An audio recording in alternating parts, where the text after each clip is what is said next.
এই গর্দব সোর সোরটা বাংলা ভাষায় বক্তৃতা করে কি কাওয়া না কি কি কি কি, এদের লাগিয়ে আবার জাতি কান্দে। যেগুলো আপনারা লেখেন মানুষকে বুঝ দেওয়ার জন্য, সুন্দর সুন্দর কথা লেখেন আপনারা, এতে আমাদের হৃদয়ে ক্ষরণ হয়, চোখে পানি আসে স্মৃতি কথা বলার জন্য।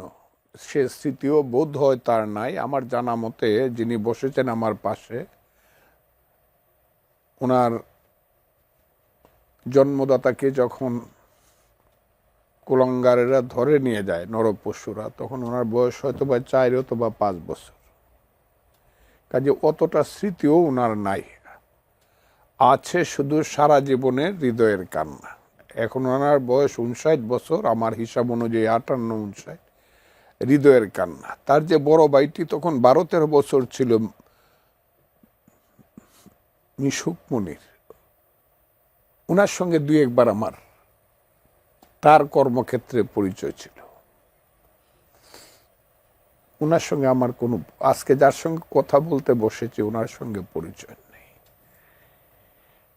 ওই যে আপনি আলুর পথে বলছেন, কি আলুর পথে? ওই স্বাধীন সংলাপ, কি স্বাধীন? কেন এগুলা বলেন আপনারা টেলিভিশনে? বলে বলে মানুষকে বিভ্রান্ত করেন। এই দেশ স্বাধীনও না, এই দেশের স্বাধীনতা নাই, মানুষের ব্যক্তির স্বাধীনতা নয়, আলো তো নাই। এটা অন্ধকারের এমন গভীরেই দেশ নিমজ্জিত হয়েছে। আমার জীবনকালে এই দেশে আর কোনো আলোকবর্তিকা আমি দেখতে পারবো এটা আমি মনে করি না। যেগুলো আপনারা লেখেন মানুষকে বুঝ দেওয়ার জন্য, সুন্দর সুন্দর কথা লেখেন আপনারা, এতে আমাদের হৃদয়ে ক্ষরণ হয়, চোখে পানি আসে। এই দেশে কোনো আলো নাই, দেশটা শেষ হয়ে গেছে। 54 বছর আগে 69, 70, 71, আমি 69 সনের সেপ্টেম্বর মাসে এসে ঢাকা বিশ্ববিদ্যালয়ে ভর্তি হয়েছি MA ক্লাসে, 22 বছর বয়সে, 22.5 বছর বয়সে। সেপ্টেম্বর মাসে ভর্তিছি, অক্টোবর, নভেম্বর, ডিসেম্বর মাসে হঠাৎ করে 69 সনের ডিসেম্বর মাসে এই মনির চৌধুরী সাহেব বলতেছে, 2 জন টিচার আমাদের জগন্নাথ হলের উত্তর গেটের সামনে তখন পিঠা বানাইতো। ঢাকাতে এত পিঠার দোকান ছিল না। আমি দেখলাম ওনারা 2 বন্ধু দাঁড়ায়া দাঁড়ায়া পিঠা খাইতেছে। স্যারকে দেখলাম, মনির চৌধুরী স্যার, আর সম্ভবত 2 জনই পৃথিবীতে নেই, তার নাম বোধ হয় গিয়াসউদ্দিন সাহেব। এই 2 জন দাঁড়ায়, 2 জনই শহীদ, পিঠা খাইতেছে, চিতই পিঠা সকালবেলা। আমার শরীর একটা ঝাড়া মারলো, কারণ আমি ওনাকে ওইভাবে চিনতাম না। তার একটা বই পড়ে আমি চিনলাম তাকে। বইটার নাম হলো রক্তাক্ত প্রান্তর। এই বইটা যারা না পড়ছে তাদের শিক্ষা জীবনে নিশ্চয়ই সবাই পড়ছে। আমার এই বইটা আমি উপলব্ধি দিয়েই পড়েছি। এই বইয়ের কতগুলো ক্যারেক্টার, বিশেষ করে ইব্রাহিম কার্দির ক্যারেক্টার। যাও, মনির চৌধুরী সাহেবের প্রতি আমার শ্রদ্ধা, অসীম শ্রদ্ধা, শুধু এই কারণে না, উনি ওই যে জেল খাটতে শুরু করছে, বাম রাজনীতি, প্রগতিশীল রাজনীতি, যখন এই দেশে নারায়ে তকবীর আল্লাহু আকবার, লড়কে লেঙ্গে পাকিস্তান, ছিনকে লেঙ্গে পাকিস্তান, হাত মে বিড়ি মুখ মে পান, ছিনকে লেঙ্গে পাকিস্তান স্লোগানে যখন মুখরিত, তখন তারা ভাই বোন জনাব মনির চৌধুরী এবং নাদিরা বেগম, তারা তখন স্লোগান দেয়, এ আজাদি ঝোটা হে লাখো ইনসান ভুকা হে।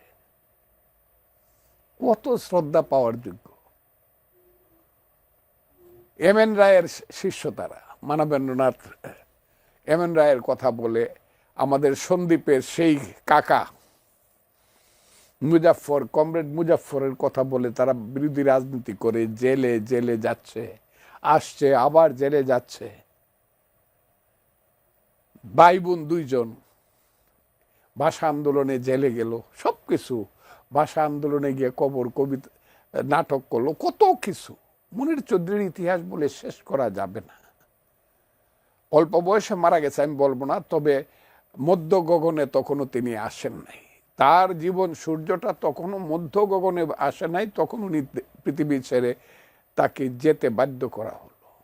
সেই 14ই কত কমু আপনাকে, আমি বলে 5 দিন বলতে পারবো আমি, নির্ঘুম। কারণ আমি নিজে যোদ্ধা ছিলাম, শুধু যোদ্ধা ছিলাম না, শুধু অস্ত্র হাতে একটা রাইফেল নিয়ে গুলি করছি তা না, আমি বুঝে শুনে যুদ্ধে গেছি। আমি বাঙালি জাতির ইতিহাস, তার ঐতিহ্য, তার সংস্কৃতি, পদ্মা মেঘনা যমুনার পারে পারে যে বাঙালি জাতির 10,000 বছরের ইতিহাস বুঝে শুনে আমি রাজনীতি করছি। কারণ আমি যখন মুক্তিযুদ্ধে যাই তখন আমি MA ফাইনাল ইয়ারের ছাত্র, আমার বয়স 23 বছর, এবং আমি এখনকার মতো গর্দবদের সাথে মিলতাম না। তারা ভালো কি মন্দ পরবর্তী সময়ে সেটা আমি বলবো না, আমার সেই সময় রিয়েল মিলটাই ছিল সিরাজুল আলম খান, আব্দুর রাজ্জাকদের মতো লোকজন, ছাত্রনেতাদের সাথে। রাশেদ খান মেননদেরকে দেখলে সালাম দিতাম, সাইফুদ্দিন আহমদ মানিক, মতিয়া চৌধুরীরা, তাদেরকে দেখলেই সালাম দিতাম। তারা ছিল ছাত্র নেতা বা নেত্রী। এই গর্দব সোরটা বাংলা ভাষায় বক্তৃতা করে কি কাওয়া না কি কি কি কি, এদের লাগিয়ে আবার জাতি কান্দে, ওইসব না।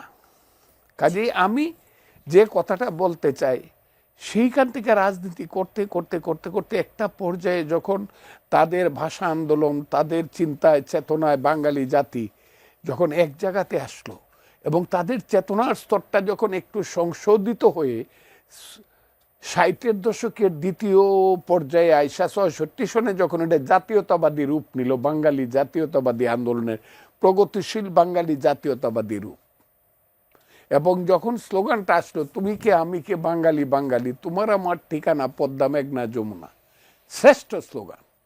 তোমার আমার জাতীয়তাবাদের সবচেয়ে শ্রেষ্ঠ স্লোগান, তোমার আমার ঠিকানা পদ্মা মেঘনা যমুনা। রক্ত সূর্য উঠেছে, সেই যুদ্ধটা আমি করেছি। সেই যুদ্ধের পর্যায়ে পর্যায়ে আমাদের এই যে বুদ্ধিজীবীরা যাদেরকে হত্যা, ওই যে গিয়াসউদ্দিন আহমদকে মারা হয়েছে, মৃত্যুর আগে লিখে গেছে রাইফেল রুটি আওরত,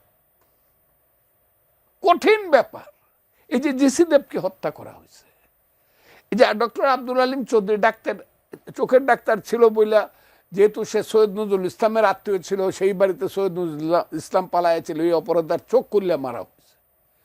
তাদের দুর্ভাগ্য হলো তারা বাবার লাশটা পায় নাই, বা তার আম্মা তার স্বামীর লাশটা পায়, এটা তাদের দুর্ভাগ্য। আমিও মনে করি এটা দুর্ভাগ্য। কিন্তু মুনির চৌধুরীদেরকে হত্যা করার কারণটা হলো এই দেশটাকে মেধাশূন্য করা, বাঙালি যাতে সামনের দিকে আগাতে না পারে, তার চোখটাকে তুলে ফেলা, যাতে অন্ধকার সব। সেই মুনির চৌধুরী সাহেবদেরকে হত্যা করা হইল, ওই যে বিচারের কথা বলেন, এই কথা বলেন, ওই কথা বলেন। আমি বলবো এখানে কিছুটা গাফিলতি আছে, 72 থেকে 75-এর সরকারের কিছুটা গাফিলতি আছে, কিন্তু ইচ্ছার কোনো ত্রুটি ছিল না। একটু সময়, তারা মনে হয় সময়টা পাচ্ছে আস্তে আস্তে করি, কিন্তু সময়টা কিন্তু চলে যাচ্ছে। মুনির চৌধুরী সাহেবদের মতো মহামানবদেরকে এবং অন্যান্য বুদ্ধিজীবীদেরকে আজকে যে 14ই ডিসেম্বর বুদ্ধিজীবী হত্যা দিবস, যাদেরকে হত্যা করছে তাদের কঠিন বিচার হওয়া উচিত ছিল, যে বিচারটা হয় না। এখন বরং এইসব অমানুষ, নরপশু, নরাদমরা এইসবকে নিয়ে ঠাট্টা মশকরা।